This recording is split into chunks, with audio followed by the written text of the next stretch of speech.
Il a signé, Sergio Ramos est un joueur du Paris Saint-Germain. Le club de la capitale réalise un mercato exceptionnel pour le moment et ce n'est sans doute pas terminé. Restez branchés, on en parle tout de suite. Le JT de Foot Mercato avec Uber Eats. Salut les amoureux du ballon rond, bienvenue dans ce nouveau JT Foot Mercato. Aujourd'hui, on va parler du Paris Saint-Germain qui réalise pour le moment un mercato historique. Et oui, ça s'annonce grandiose pour le PSG cet été. Et aujourd'hui, c'est une véritable légende qui s'est engagée avec les Rouges et Bleus puisque Sergio Ramos a signé jusqu'en 2023. C'est un énorme coup pour Paris qui s'offre un joueur au palmarès dingue et au leadership incontesté. Bref, Ramos en Ligue 1, il n'y avait que le PSG pour faire ça. Et la semaine du PSG est décidément chargée puisque Achraf Hakimi a signé ces derniers jours un contrat jusqu'en 2026 en provenance de l'Inter contre un chèque de 60 millions d'euros. Et ce n'est sans doute pas le seul joueur venant de Serie A qui devrait rallier la capitale française cet été. Finaliste de l'Euro avec l'Italie, l'arrivée de Gianluigi Donnarumma devrait être officialisée après la compétition. Le gardien de 22 ans arrive libre en provenance de l'AC Milan et s'engagerait pour les 5 prochaines saisons.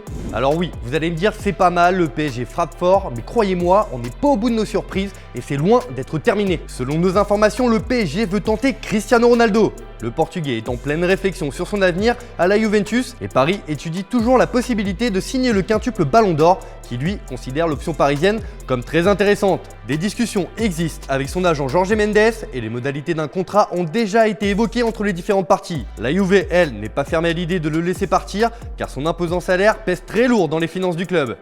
Comme d'habitude, on vous fait participer avec la question du jour. Pensez-vous que Cristiano Ronaldo soit une bonne idée pour le PSG ? On attend vos réponses dans les commentaires. Vous pensez que c'était terminé ? Eh ben non, le PSG a de la suite dans les idées et veut s'offrir une star au milieu de terrain. Et qui mieux que Paul Pogba pour incarner à merveille le projet parisien ?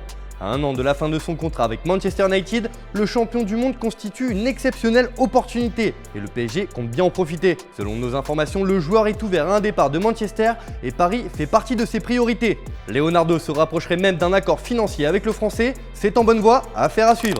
Allez, on se remet de nos émotions et on passe à l'actu du jour où l'OL s'affaire à trouver un remplaçant à Memphis Depay. Et Lyon pourrait bien trouver son bonheur en Belgique avec Paul Onuachu. L'international nigérian de 27 ans qui évolue à Genk devrait voir Lyon proposer 20 millions d'euros pour s'attacher ses services. Avec 33 buts la saison dernière en Jupiler Pro League, l'OL s'offrirait un véritable buteur. De son côté, Olivier Giroud ne devrait pas rester à Chelsea. Alors que les Blues ont activé une année en option dans son contrat, le champion du monde 2018 pourrait bien filer à l'AC Milan qui le courtise depuis de longs mois. Les Rossoneri devraient finalement verser une petite indemnité ou une prime pour libérer l'attaquant de sa dernière année de contrat. Giroud est lui déjà d'accord avec le club lombard sur un contrat de 2 ans.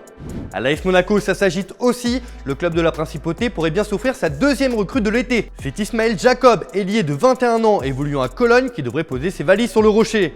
Une offre de 8 millions d'euros serait dans les tuyaux pour convaincre le club allemand de lâcher son joueur. Ça sent mauvais pour Antoine Griezmann au FC Barcelone. En pleine polémique après une vidéo qui a fuité sur les réseaux sociaux, le Français est en plein flou sur son avenir. Le Barça a besoin de cash et serait ouvert à le laisser partir en cas de bonne offre. Sauf que le champion du monde n'est pas de cet avis et compte bien rester au Barça une saison de plus, même si son nom a été proposé à Chelsea récemment.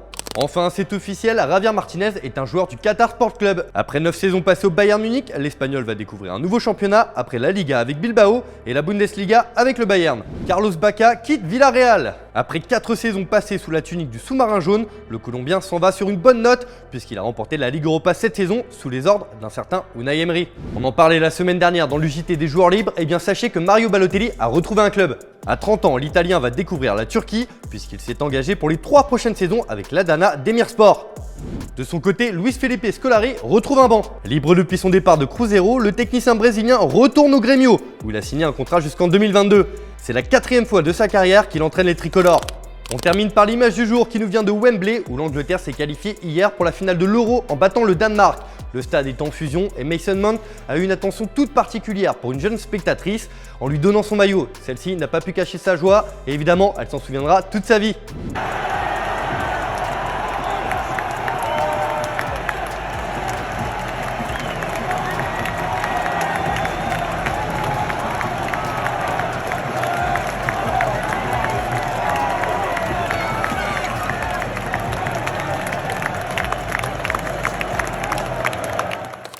Voilà, c'est tout pour aujourd'hui. Merci de votre fidélité. On se retrouve dès demain pour un nouveau JT Foot Mercato. En attendant, je vous souhaite une excellente soirée. Bye bye. Vas-y, fais tourner.